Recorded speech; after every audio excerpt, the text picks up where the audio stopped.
se eu dissesse para você que existe versões da Bíblia Sagrada de mais de 2000 anos que foram preservadas e estão preservadas até o dia de hoje, e que provavelmente essas versões elas já existiam no tempo de Jesus.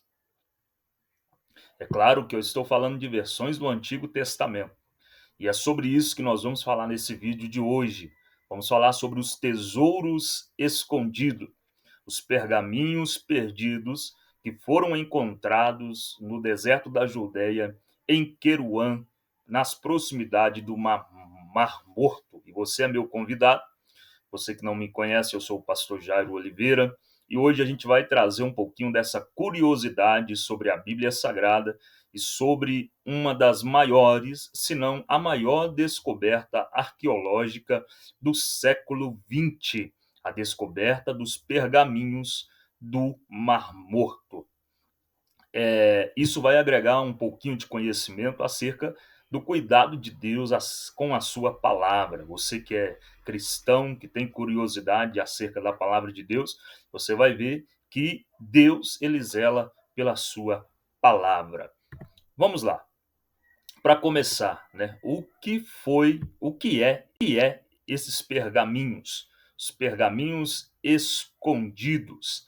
Esses pergaminhos, para quem não sabe, pergaminhos era os papéis feitos de pele de animais que eram utilizados na época para escrita, para manuscrita. Então era o papel dos nossos antepassados, né, que eles utilizavam para escrever.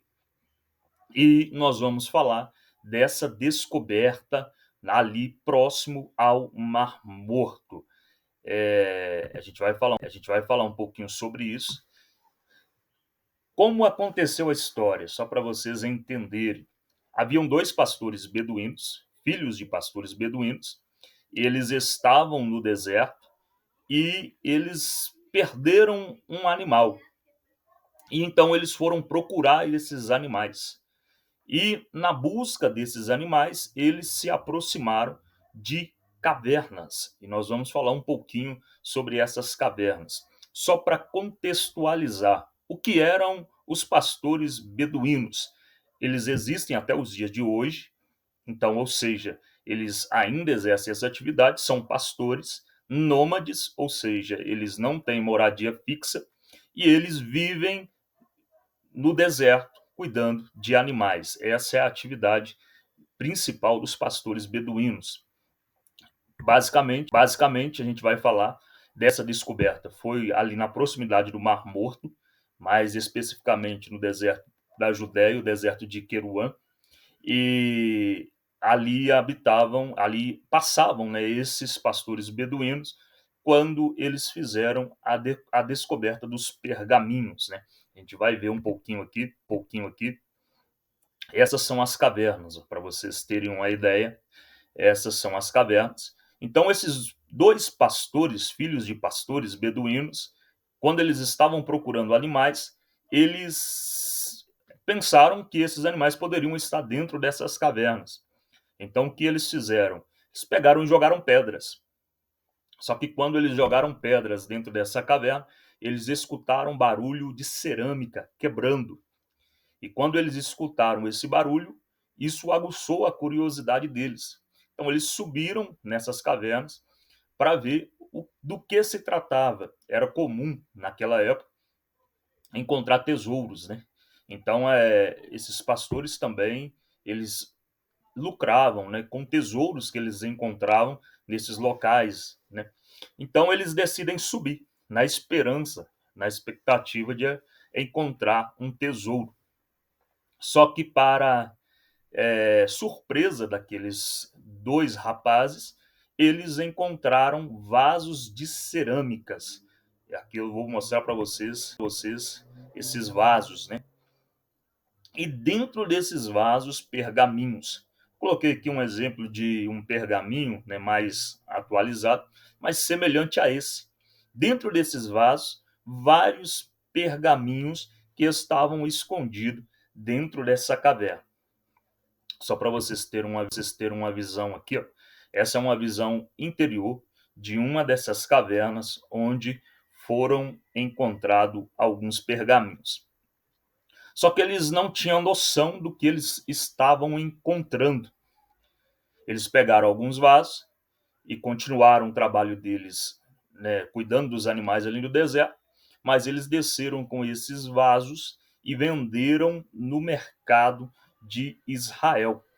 E venderam por preço banal, né? Eles não sabiam o tamanho do tesouro que eles estavam encontrando. E esses vasos passaram na mão de várias pessoas até chegar na mão de um arqueólogo, alguém que sabia do que estava nas mãos, né, do valor imensurável daquela situação. Então, ele resolve investigar de onde veio esses vasos, de onde saíram esses vasos. E ele descobre que era das cavernas próximo ao Mar Morto.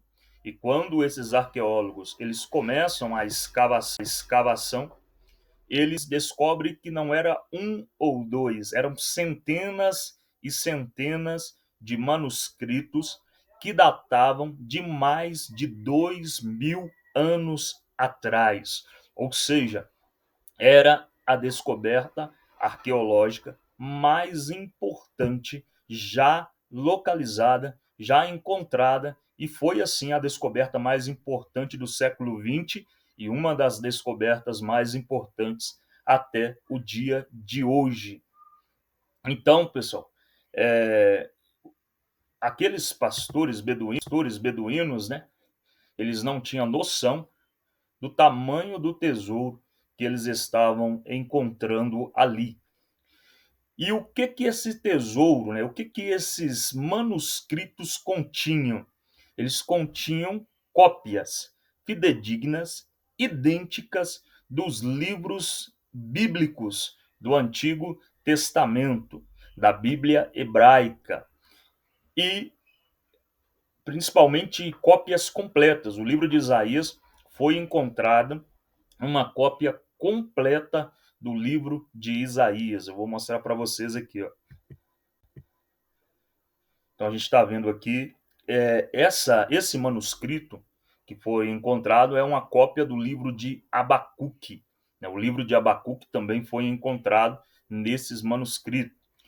Foi encontrado também o livro de Isaías. E aqui vocês estão vendo uma fotografia, né? Uma fotografia do livro de Isaías.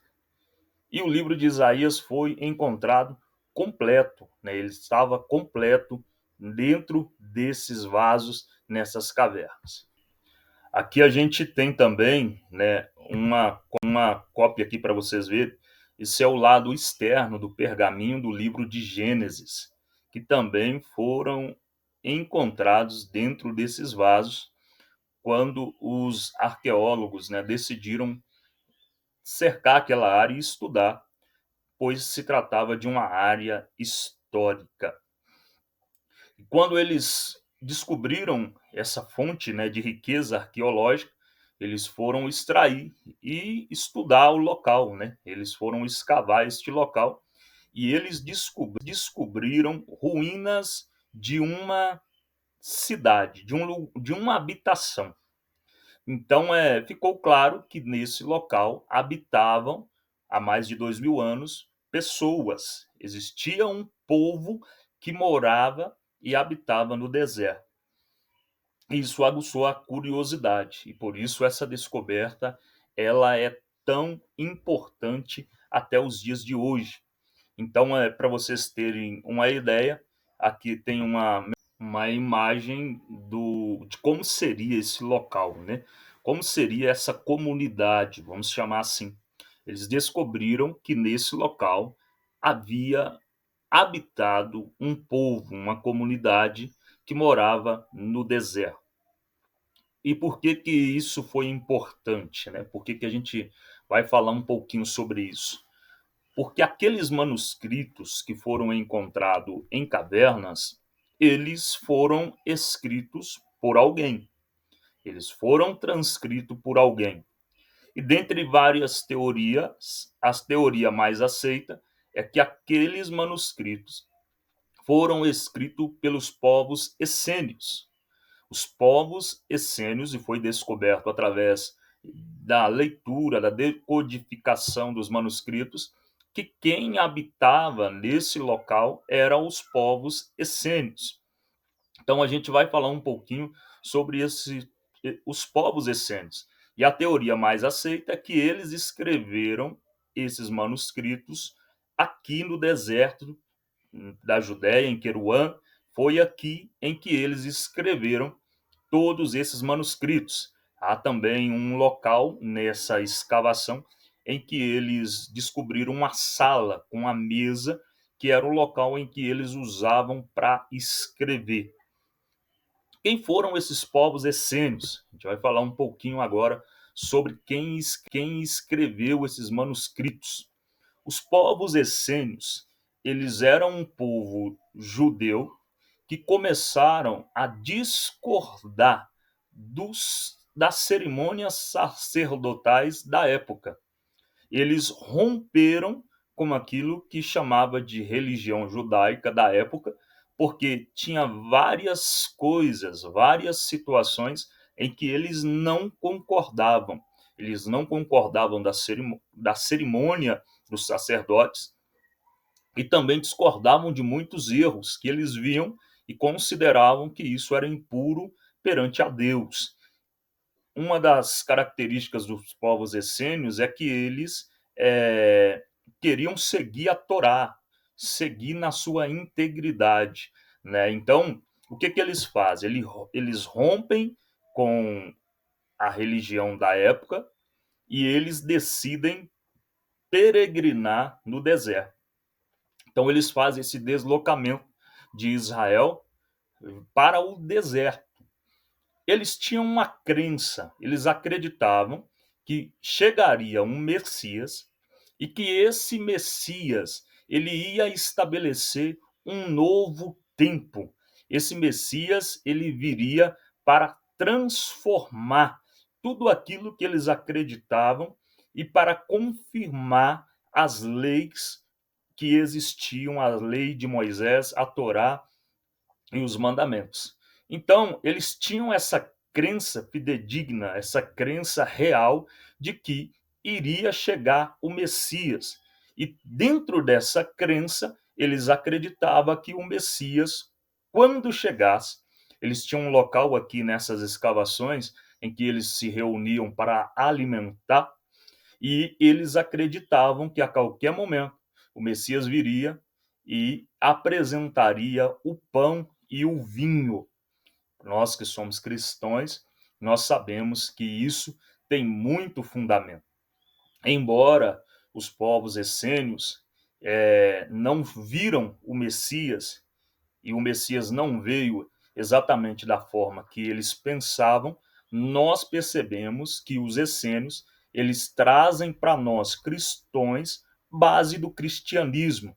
Algumas coisas que Jesus trouxe, algumas coisas que João Batista trouxe, a gente, quando estuda esses manuscritos, a gente vê que muitas das tradições têm base nos rituais dos povos essênicos. Para você ver, né? Qual que é a importância desses manuscritos? Para a gente contextualizar, eles preservam a integridade dos textos bíblicos de mais de 2000 anos atrás. Então, ele confirmou com exatidão que a Bíblia que nós temos, a palavra que nós acreditamos, ela, ela está fiel àquilo que foi escrito há mais de 2000 anos atrás. Então, isso a gente percebe um zelo de Deus pela sua palavra. Isso nos faz confiar ainda mais no que o Senhor nos trouxe e na fé no que nós acreditamos. E eu gostaria de trazer algumas curiosidades, né, para que você entenda. A gente vê, quando se menciona sobre João Batista, sobre a voz do que clama no deserto, né? É uma expressão bíblica que se refere a João, que foi aquele que preparou o caminho para Jesus e que anuncia, né, a sua vinda, a salvação que esse Messias traria.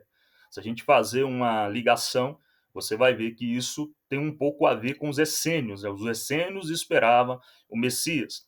Os essênios habitavam no deserto. Os essênios romperam com a religião da época, com sacerdotes, né, da época. Eles não concordavam com muitos erros que eles viram e eles decidiram viver separadamente no deserto. Em Isaías, capítulo 40, versículo 3 ao 5, diz a expressão, ela vai aparecer sobre João, dizendo que é aquele que prepara o caminho do Senhor. Ele vai dizer, voz do que clama no deserto, preparai o caminho do Senhor, endireitai no ermo a vereda a nosso Deus. E o próprio João, no capítulo 1, versículo 23 do seu livro, ele diz assim, eu sou a voz do que clama no deserto, preparai o caminho do Senhor, como disse o profeta Isaías. Ele mesmo se proclama como a voz do que clama no deserto. Por que eu estou citando isso? Entende-se que em algum momento os pais de João, isso é fato histórico, teológico, tá?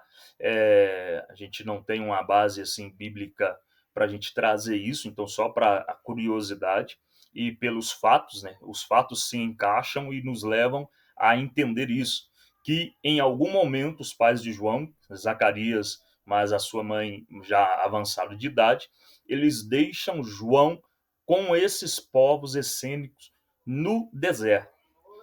E o que nos leva a entender isso é toda essa descrição sobre João, a voz que clama no deserto.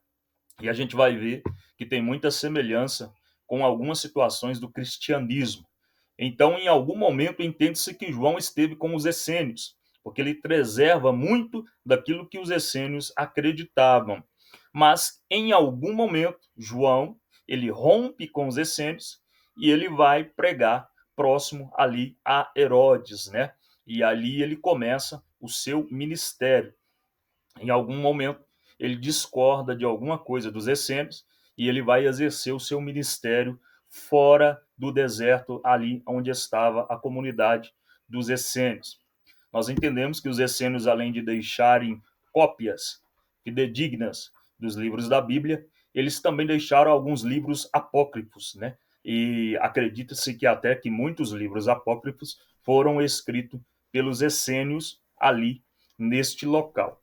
Então, em algum momento, João, ele rompe com esse povo e ele vai exercer o seu ministério como chamado de profeta, como era designado para ele, para preparar o caminho para o Senhor Jesus. O próprio Senhor Jesus, ele vai dizer, né?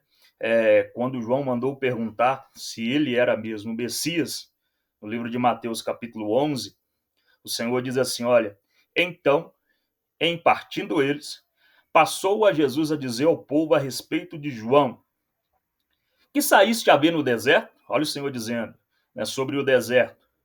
Um caniço agitado pelo vento? Sim. Que saíste a ver? Um homem vestido de roupas finas? Ora, os que vestem de roupas finas assistem nos palácios reais. Mas para que saístes?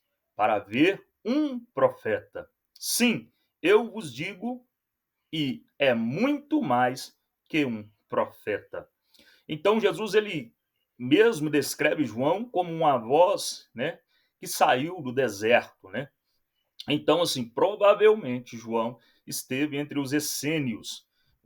Alguma coisa fez ele romper, era o chamado, a gente sabia que ele tinha um chamado muito grande. Mais uma curiosidade sobre os essênios. Essa é uma foto real de um tanque, que era chamado tanque de purificação. Ou seja, os essênicos, todos os dias, eles desciam por um lado desse tanque, mergulhavam e subia por outro lado. Esse era um ritual chamado, como eu disse aqui, um ritual de purificação.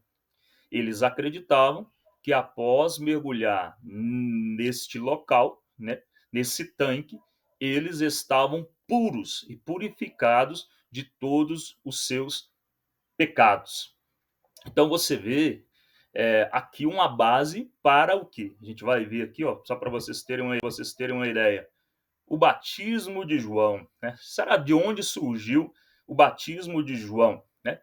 O batismo de João era para purificação dos pecados. João, ele preparava o caminho para o Messias, que estava por vir, mas o batismo de João era para purificação de pecados. Então a gente vê semelhança em João em vários atos que ele tem, que ele faz, que ele fala, a maneira de vestir, esse ato de purificação, né, do batismo, a maneira de se alimentar, né, como homem proveniente do deserto. A gente vê várias semelhanças com características que existiam nos povos essênios que habitavam no deserto. Então, isso para a gente ter uma noção, né? Isso tem base, muita base do que hoje nós acreditamos, do cristianismo que nós vivemos.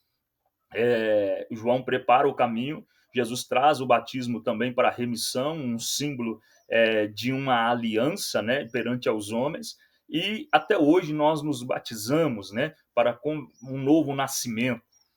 Então, os essênios eles têm um fundamento aqui que deixa muitas questões que nos ligam, né, ao cristianismo, ao que nós acreditamos, e nós acreditamos que João, ele em algum momento esteve com esse povo. Acontece que os essênicos eles não viram, né, o Messias, né, Israel é invadida e eles são destruídos, né, eles são mortos em uma guerra. Eles preparavam para uma guerra contra o mal, né, contra os povos das trevas. Realmente essa guerra ocorreu e eles infelizmente foram eliminados.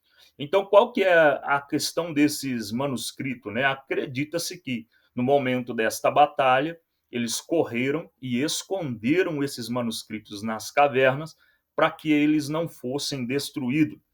E isso fez com que eles fossem preservados e encontrados em 1947 pelos beduínos. Então é uma reflexão que fica para nós, né? O Senhor diz na sua palavra, livro de Mateus, o céu e a terra passarão, mas as minhas palavras não hão de passar.